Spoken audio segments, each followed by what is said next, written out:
Welcome, and today I'll be discussing 2021 anime summer season. I'm not watching as many as I watched for spring due to time constraints. I'm watching, I think, about 8 shows at the moment.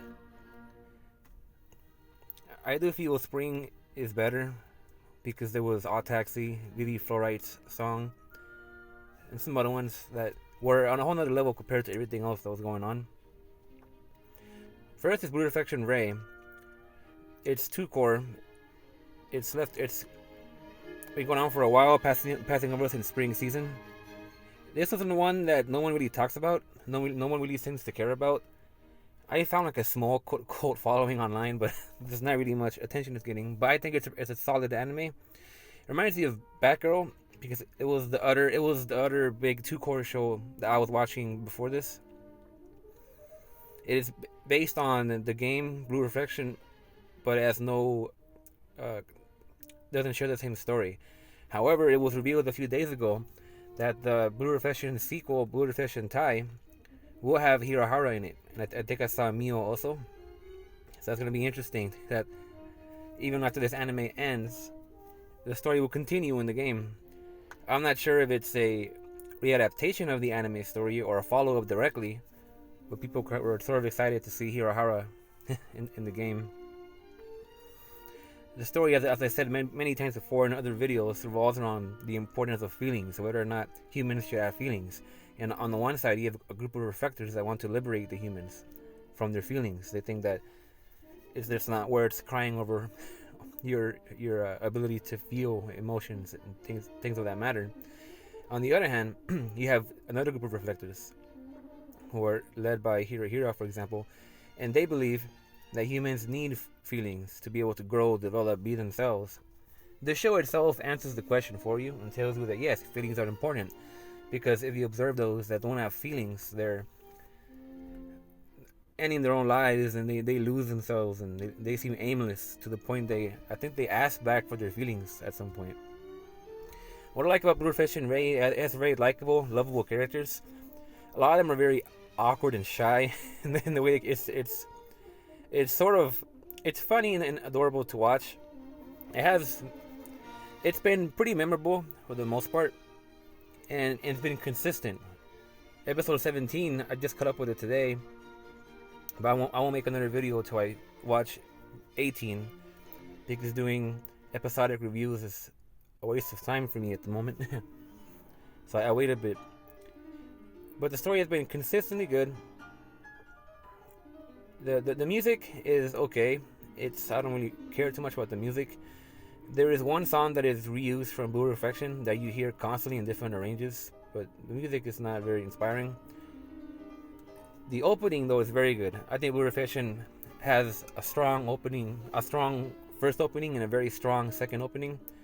I can't recall the endings, but I think they were also good. But to point out that it's a very wholesome show, but what I like about the characters is just the awkward interactions. There's a scene, for example, where who was it? I think it was Ruka or Momo who were talking in a store, and they're arguing, and this kid walks up, and the electronic door is open, and he can feel the tension from Ruka and Momo. And he kind of just like backs off, has like a panic look, and just walks away. He's like, oh, forget my snack. I'll just come back at a different time when there's no potential, fight going on over here. Yes, but overall, I feel pretty good about this series so far. It's nearing its end, and if it keeps going at this pace, I think it'll be a strong series. I can already feel that it has good potential to be memorable, to be good, to be able to be discussed about a lot more. And then you have the wild card of the show, which is Uda. She is one of the reflectors that's supposedly she's on the side of the reflectors that want to do away with the feelings. She is very perverted and very flirty and very touchy with all the girls, so it's always amusing to see Uda interact with the cast. She herself is a very eccentric type of person. She feels the only really truth in life is pain, and she's a sadist. She enjoys pain. She enjoys getting bullied by Nina. Nina herself, I've always said that her voice actor sounds way too old for her, but she's a good character with a broken past, trying to overcome that. And you have Hirahara and Mio, who are sisters. Mio they just barely revealed to us that Mio used to be just your regular reflector, and she failed to save Hirahara, which led to a time, sort of like a time reset. And Hirahara was just informed of this because Hirahara eventually got her feelings taken away. She collapsed on the floor, and Mio lost motivation to fight when she was with Momo and got blasted by that Sephiroth. I think that's what it was called, a Sephiroth. So it was a really good episode to explain a lot of the mystery, a lot of what's been happening behind the scenes. But that's not Blue Fashion Ray. Good show so far. I'm proud of it. To Your Eternity, I have become very disappointed in this anime. It started off just another Angel Beats, Violet Evergarden type of show. It's just trying to make you cry. The first episode was very promising. It showcased the soundtrack really well. It was a decent story of the boy and how he had so much hope and optimism, and he gets crushed at the end, resulting in his slow and painful death. From there, we get introduced to March. It was okay, you know. And then after March, that's when I was getting kind of worried because the writing is becoming too predictable. What's the point of trying to get used to all these characters? It's going to kill them off right away. This because it has to keep moving on. Will you build that kind of relationship to the characters before they get killed off? And so I was a bit worried. I said, what's going to happen here? So then Gugu's arc comes around, and here's where I really started to enjoy To Your Eternity, because Gugu was he is a very likable character. He had a really good arc because of how long he was in the series. I have not read the manga, so as long as Gugu was in the series, so at the moment, I thought he was gonna live. I thought they were gonna keep Gugu alive, and then they killed him off. I was like, oh, okay, here we go again. And now the old lady is next, so she's probably gonna be the one to get killed pretty soon. Maybe even the last major character to die, because the series is near its ending. The opening was disappointing because it's by Utada. I didn't care for it. I don't even watch it because I feel like it spoils too much from when I remember watching it the first time a long time ago. Now, I think the series has really plummeted down a lot because of Hayase. She's not a villain that is written very well. So I don't like her because she's a villain. I don't like her because she is a terribly written villain with thick plot armor that is making the series unenjoyable. Tonari was introduced in a very obnoxious and insufferable way.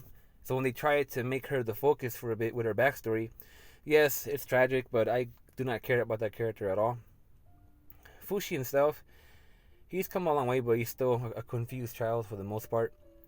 The one that what he calls the black thing, the what I call the Mage Oberstein, the guy in the black cloak. He's just a convenient plot device that's just there to explain and do magical things when it's convenient for the plot. I don't really care too much about him. There's the Knockers, who are... They feel like very generic and bland antagonists. I just don't really see it.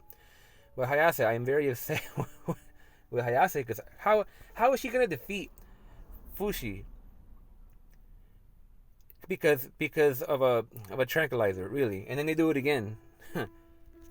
So To Your Eternity, I don't know if it can do anything in 3 more episodes, but it really disappointed me. And then Porona, I waited for Porona to come back. I could not wait to see her become relevant again to the show. What did she come back as? A bouncing, decapitated head. And I said, okay, yeah, that's it. Moving on. Ore Tsushima. I think this is the only series I've made a video for that nobody has ever watched. Not surprising, it's my channel. But this one it's very good for what it for what it for the time that it spends. So the episodes are only a minute and a half, but for that short time, they execute well. That they make it worthwhile. It's a hilarious comedy about a stray cat, and it's a stuck-up, proud, but kind of silly and clumsy, spoiled stray cat that gets adopted by an old lady that takes it in. And at first, the gag is that he thinks it's a man, and from there, they're just funny adventures. They introduce other cats, and it has just ridiculous humor. Like it has very ridiculous, very funny humor. It's very wacky. But I think that it does really well what it's trying to do. And episodes are only a minute and a half. And I don't even know how long this series is planning to be, but I like it. It's very funny. It's charming. But no, if you think Blue Reflection is not talked about, or Tsushima is talked about even less. Scarlet Nexus. This is, I believe, the worst series I'm watching for the summer. It looks high production, but it's not really. It has so many mistakes. Its dialogue is often nonsense or contradictory. The story, I've heard a lot of complaints about the story in terms of it being hard to understand. I don't think it's that hard to understand. I don't think it's that confusing. You just have to really pay attention because it's throwing a lot at you. This anime starts off kind of like 86, where there's Civilization is trying to survive against the others. These horrifically and terribly designed enemies. I do not like them at all. They're too goofy, and I can't take them seriously. Come on, one of the monsters is a giant bouquet that's a vase with legs, and it kind of squirms around with wacky CGI. I do not like the others. Their designs, their concept, what they do, it's terrible.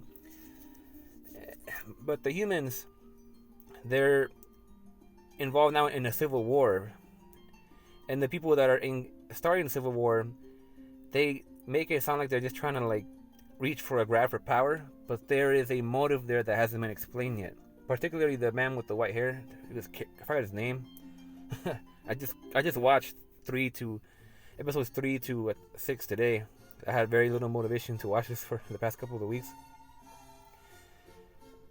And it turns out there's time traveling now, and the main character has to die, because in the future, the main character chose to live and cause the world to end, and then felt the guilt trip and sacrificed himself to the others to show the girl with the white hair. I gotta at least look up some names. Kasane. She goes to the future and sees that she has to go back and kill Yoito. Goes back, tries to do it, gets misunderstood because she doesn't want to explain herself, and has to run away with this faction that broke away from the main city. So now we're dealing with civil war on top of the others, on top of mysterious motives, on top of trying to change the future, and on top of the potential now with time traveling. So this plot is it's messy. It's all over the place. The powers themselves, I don't really find them interesting. A lot of it is telekinesis and manipulating gravity. The music is horrible. I don't like the music at all. They hired a band for the opening and ending, but I don't really care much for it. The fighting itself is terrible. A lot of the fights, a lot of the best parts of the fights happen off screen because they're too cheap to try to animate it. And so characters will get into a fight, you'll just see a bunch of random lights or still images of people screaming, and then everything resolves. And I didn't like that. It's a very terrible series. And I'm gonna finish it so I can justify my opinion of it. The Duke of Death and his maid. This is, if you've seen Don't Toy Me, Miss Nagatoro-san, then you're in for the same thing essentially, except this is like a European style with witches instead of what we got with Nagatoro. The Duke is a boy who was given a curse by a witch where everything he touches dies, and he grows up with a maid, and they are both in love, and it pains him every single day that he cannot hold her or touch her because he'll kill her. And the maid herself is she's very flirtatious and perverted, and is constantly teasing the Duke. But she's very faithful and loyal to him, and they're both in a very deep love. They don't try to build a romance here. It just explains from the start. These two are very in love, and for a romantic comedy, it actually has some plot because now the Duke, they meet these two new characters, the guy with the bird head, and then the girl with the fire powers. His name was Koff, and the guy with the bird head, I really like that character. He's a very fun character. Yeah, Zane's a very fun character. I like his personality. It felt good to see a new character introduced that I actually enjoyed. So he's very wacky, very funny, very likable. They really go off the charts with his CGI twitching. Koff, she's a very serious witch. That's the easiest way to describe her. There is a funny scene though where they're gonna go to the witch meeting, and the Duke tries to take some weapons, and Koff burns him. And he's like, and the Duke says, "What have you done? You didn't? Did you have to burn all my stuff?" And she says, "No," but she still did it anyways. I found that amusing. And we have the butler, Rob, a nice man. He's competent. He's very competent at his job and incompetent at everything else. In other words, he is good at his job and he's terrible at everything else. But he's a nice old man. He's one of the very few people that can accept the Duke for his curse. Viola is the Duke's sister who has an old man complexion and a crush on Rob. She tries to give Alice advice to show affection towards the Duke, and though Viola tries to act like she knows what she's doing, she fails to use her own advice when it comes to Rob. So far though, I am enjoying this series. I do enjoy it a lot. My worry for this series is that it's gonna be like Nagatoro, where it just burns out on the sexual jokes. I would like for Alice to receive character development and to change. If this episode ends just like episode 1, where they're still going back and forth with the playing and then the teasing, it'll burn itself out like Nagatoro kind of did. It has a fun opening. It has a fun end. The Duke is actually voiced by the same voice actor from Odokawa from Odd Taxi, so you will often hear him talk like Odokawa several times. So it's very similar. He didn't go for like a very different voice. It sounds very similar. But so far it's a decent series. I am just really worried where it's going right now, because I don't want it to get too repetitive and burn itself out. The Aquatope on White Sand. This I believe is the most visually beautiful series of the season. It's animated beautifully, has amazing background art. I like this good likable, you could say adorable character designs. As decent music. I like the opening. I like the ending. My favorite part about the Aquatope is that it has this fantasy element of it. There's this little kid running around that seems to have these kind of magical powers that make some of the girls hallucinate. I like that fantasy aspect of the series, but it hasn't been explored too much. I want it to be explored more, because that is the only real interesting part of the series, really. The story builds slow. It's like a slow drama where a failed idol ends up coming back home, running away because of her failures, and she meets Kukuru, who is the young director of the Gama Gama Aquarium, and she decides to help Kukuru with her dream, even though hers didn't really come true, and she has something to show for it with her mom. However, she literally runs away, and so her mom eventually comes and tries to collect her after Fuka finally tells her mom where she is. And Kukuru's parents end up convincing the mom to let her stay when she sees the passion in Fuka, that she's very serious about this aquarium job. Fuka and Kukuru themselves are becoming very, very close. They realize that they wanted to get to know each other and get much closer. Besides just making the aquarium survive, but they didn't realize this till later on when they have that very intimate scene where they they look like they're confessing love to each other. I do enjoy the characters. I think they're decent characters. I think they're well written. They're likable. Story is moving by really slow, and that's where I think this anime is weakened. It's its story. I don't mind slow paced stories, but I don't find the writing inspiring or that incredible or that amazing. So I fear that the Aquatope on White Sand is gonna end up being this series that is known for being beautifully animated, but not known and remembered for anything else. But it is two core, so I'll be reviewing this one all the way till it ends. So I'm expecting big things from this series. Sunny Boy. Sunny Boy, I think, will be anime of the season. I think it's very creative. It is written in a way that makes sense. It has a message. It has a message to tell to you. I think it has very interesting animation that I like. The music, from what I understand, Yasuhisa Watanabe is using his connections to pull together the music for this series. So it has really good music. Overall, just I like the creativity that the staff have done with the story, where this school full of children gets isekai'd into a black void, and the kids, for whatever reason, all of them start developing these powers, these psychic powers, these special kind of powers. And then there's like a grab for it's like a struggle for power, and it turns out that the main character, the very glum and depressing boy Nagara, he has the power to teleport everybody into different dimensions, but he can't control it at the moment. He can't control it, and it makes everybody angry because they want to go home.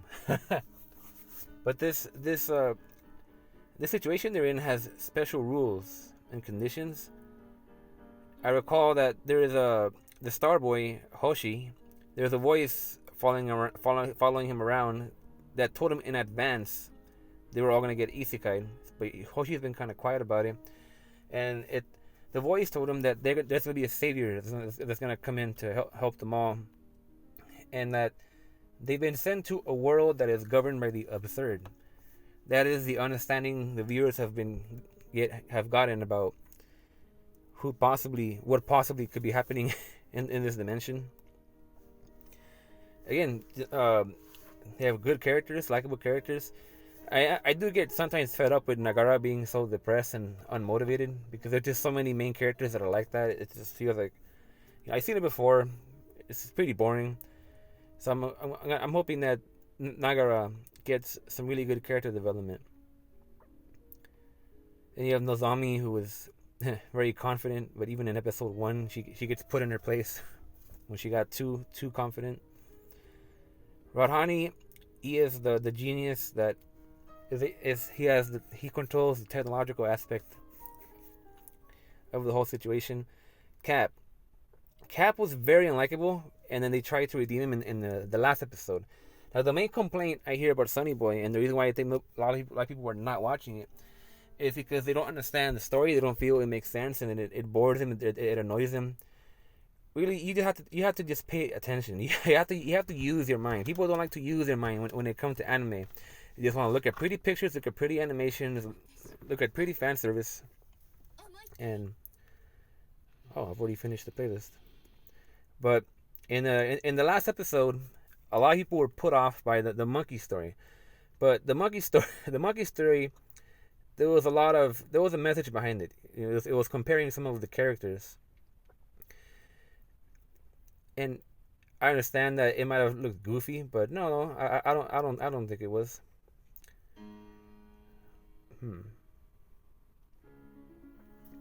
But anyhow, Sunny Boy, I think, will be anime of the season for me at the current rate that everything is going. And I do look forward to seeing what other powers are discovered. Who is the voice that is talking to Hoshi? What are Hoshi's intentions? What is he trying to do? And in all it's great. You know, I really enjoy Sunny Boy. And last but not least is Vanitas no Carte, or the case study of Vanitas. Or it is a vampire anime that I think is. I covered Mars Red last season, and this is a much stronger vampire anime compared to Mars Red. It's the story of Vanitas, a human who has inherited a book, who is out to save vampires. Though sometimes it might look like he's trying to kill them, but it's because he resorts to any means to achieve his goal. And he meets Noe, who is a vampire, and they have this love-hate relationship where Noe does not like Vanitas, but is amused by what he's trying to do and wants to be sort of like an observant. And the two are constantly, flirting with each other. It makes it seem like they're gonna be together or something. But I think that this series is a tragedy because they've been hinting for a while now that Noe is gonna kill Vanitas. At least that's how it made it seem. But later, as they show Noah writing in his diary as the series progresses, it turns out that he was trying to save Vanitas and couldn't grab his hand, which is a lot different than from the other episode where he admits that he killed him. So I'm not sure what happened there. Vanitas did also get bitten by a vampire. They did get bit by a vampire, but they have not answered whether that turned him into one or not. Now, if I could talk about some of the interesting things that happen here, there are two scenes that are very hilarious to watch. The first one is where Vanitas is seducing Jean and kisses her. That was a very ridiculous scene. Even more ridiculous was when Jean got back at him and bit him in the neck. It was just hilarious hearing the voice actors try to breathe heavy and be passionate about that. It was hilarious to watch. It's a very funny series. I like the comedy. I like when it switches over to goofy animation. But it does have beautiful animation. It has beautiful character designs. I'm really enjoying this one. It's another one that has potential. I have not read the manga or the light novel or the visual novel or whatever it's based off of, but I'm glad that it has a second season going on because I'm really enjoying this one. So Vanitas will continue to try to save the vampires while Noah just becomes fascinated with everything, I suppose. But that's summer season. We're at the halfway point, we could say. I'll continue to watch these series, make videos for them. I'll give another discussion on summer season near the end.